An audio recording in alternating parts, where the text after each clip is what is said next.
Ceiling fan ঘুরছে না, speed কম, নতুন ক্যাপাসিটর লাগাতে চাচ্ছেন কিন্তু বুঝতে পারছেন না কোন তারটা কোথায় যাবে, তাহলে এই ভিডিওটি আপনার জন্য। এই ভিডিওতে আমি দেখাবো সিলিং ফ্যানের ভিতরের মেইন মেকানিজম, কয়েলগুলো কিভাবে সংযুক্ত থাকে, খুব সহজে ক্যাপাসিটর কিভাবে সঠিক কানেকশন করবেন এবং মনে রাখবেন আজীবন। সিলিং ফ্যানের ভিতরে মূলত দুইটা কয়েল থাকে, একটা রানিং কয়েল আর একটা হচ্ছে স্টার্টিং কয়েল। এই যে আপনারা এখানে দেখতে পাচ্ছেন ডায়াগ্রামে, ভিতরের যে কয়েলটা সেটা হচ্ছে স্টার্টিং কয়েল এবং বাইরের যে কয়েলটা সেটা হচ্ছে রানিং কয়েল। পাশে একইভাবে ফ্যানের কয়েলও দেখতে পাচ্ছেন, এখানে বাইরের কয়েলটা হচ্ছে রানিং এবং ভিতরেরটা স্টার্টিং কয়েল। ফ্যানটি চালানোর জন্য দুইটা কয়েলেই ফেজ এবং নিউট্রাল সাপ্লাইয়ের প্রয়োজন হয়। দুইটা কয়েলেই যদি ফেজ এবং নিউট্রাল সাপ্লাই দেওয়া হয় তাহলে কয়েলগুলো তাদের কার্যকারিতা শুরু করবে। নিউট্রাল সাপ্লাই দেওয়ার জন্য কয়েল দুটির দুই প্রান্ত একসাথে শর্ট করে একটা কমন পয়েন্ট বানানো হয় এবং একইভাবে আমি এখানে ফেজ সাপ্লাইয়ের জন্য দুইটা শর্ট করে দিয়েছি। কিন্তু কয়েল দুটো যদি সাথে সাথে ফেজ এবং নিউট্রাল সাপ্লাই পেয়ে যায় তাহলেই তো ফ্যান ঘোরার কথা। তাহলে ক্যাপাসিটর কেন লাগবে? যখন দুইটা কয়েলে ফেজ এবং নিউট্রাল সাপ্লাই দেওয়া হবে তখন দুইটা কয়েলই একই ফ্রিকোয়েন্সিতে থাকবে।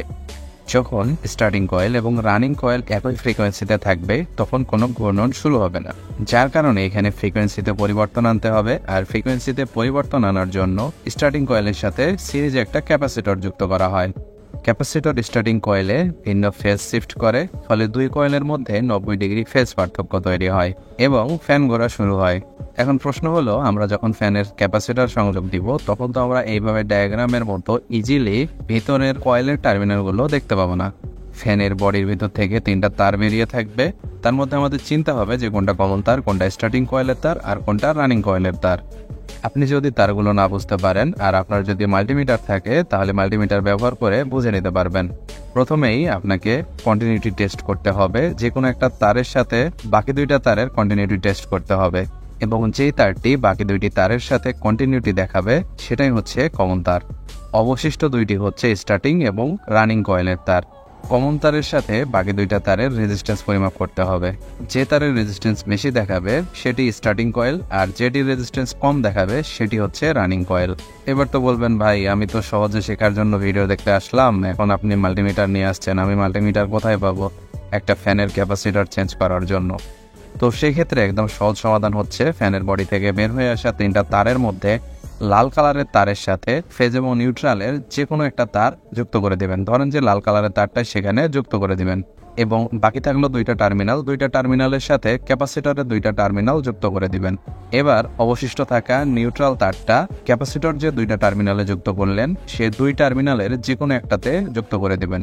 এবার ফ্যানটা একটু চালিয়ে দেখবেন, যদি ফ্যানটা উল্টো ঘুরে তাহলে শুধুমাত্র নিউট্রালটা খুলে অবশিষ্ট থাকা ক্যাপাসিটরের আরেকটা সংযোগ পয়েন্টে যুক্ত করে দিবেন, তাহলেই ক্যাপাসিটরের সঠিক কানেকশন হয়ে যাবে। এবার সুইচ দিলে ফ্যানটি সোজাভাবে ঘুরবে। চলুন এবার জেনে নেওয়া যাক সিলিং ফ্যানে কত মাইক্রোফ্যারাডের ক্যাপাসিটর ব্যবহার করবেন।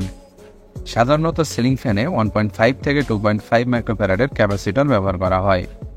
ফ্যান ঘোরে না, খুব ধীরে ঘোরার চেষ্টা করে কিন্তু ঘুরে না, এরকম সমস্যা হলে বুঝবেন ক্যাপাসিটর নষ্ট হয়ে গেছে এবং সেই নষ্ট ক্যাপাসিটরটি খুলে তার গায়ে দেখবেন 1.5 থেকে 2.5 এর ভিতরে যে কোনো একটা মানের ক্যাপাসিটর হবে এবং সেই ক্যাপাসিটরের গায়ে যত মাইক্রোফ্যারাড লেখা থাকবে তত মাইক্রোফ্যারাডের ক্যাপাসিটর বাজার থেকে কিনে এনে লাগিয়ে দিলেই হবে।